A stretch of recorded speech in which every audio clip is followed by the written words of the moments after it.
বুয়েট শিক্ষার্থী আবরার ফাহাদের খুনিরা কে কোথায় আছে, নাকি পালিয়েছে, কজন পালিয়েছে আর কিভাবে পালিয়েছে, এতদিন বিষয়টি গোপন থাকলো কেন?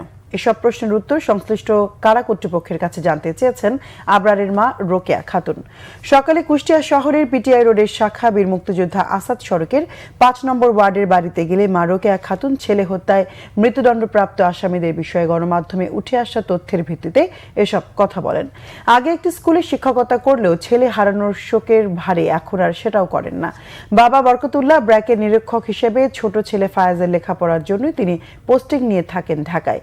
কুষ্টিয়ার বাসায় শুধু থাকেন আবরার ফাহাদের মা। ছেলের হাতঘড়ি, দুটি মোবাইল ফোন, ল্যাপটপ, নামাজের টুপি, তসবিহ, ব্রাশ, না খাওয়া চকলেট, জুতা, জামাকাপড়, বিশ্ববিদ্যালয়ের আইডি কার্ড, নিত্য ব্যবহার্য জিনিসপত্রগুলি সযত্নে রেখেছেন আবরারের মা রোকেয়া খাতুন।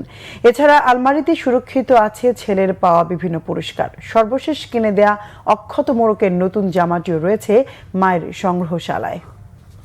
এই জেমি কতদিন আগে, কত তারিখে কাশিমপুর কারাগার থেকে পালাইছে, এটা কারা কর্তৃপক্ষ, কারার যারা দায়িত্বপ্রাপ্ত জেলার, কেউই এতদিনকে আমাদেরকে বলে নাই, বা কোনো রিপোর্টার, কোনো সাংবাদিককেও তারা জানায় নাই। সবার কাছে আমার একটাই প্রশ্ন, কত তারিখে সে পালাইছে?